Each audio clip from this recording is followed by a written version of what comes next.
Strokovno mnenje in razlago nam je podala ženska, ki je sama preživela to zahrbtno bolezen in je zdaj predstavnica sekcije mladih bolnic pri organizaciji Europa Donna, manekenka Jana Koteska. V bistvu pa vsa akcija, da se povem, izhaja iz donatorske akcije, organiziralo Združenje Europa Donna Malta za vsak selfie brez make-upa, ki bo postan na njihov Facebook oziroma mislim, da stran, dobijo oni nekaj evrov od tega. Akciji so se brez oklevanja pridružile tudi slovenske zvezdnice, ki so predvsem pokazale in razkrile svoj pravi obraz. Ker sem videla, da je Katarina Benček dala make-up dol, ker Katarina je pa res, tisti, ki jo poznate, veste, da je vedno tipi-topi, pa tudi v polnoči vedno zgleda perfekten. Sem nekaj, če je ona brez, pa ni vrag, da bomo še ostale. No.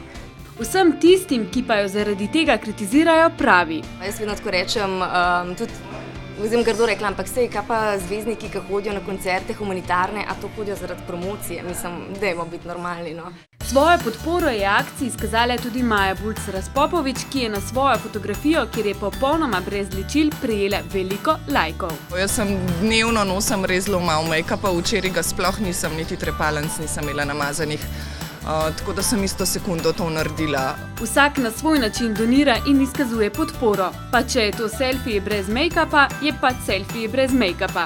Važen je namen in razbijanje tabujev, ki so še vedno prisotni pri tej ženski zahrbtni bolezni.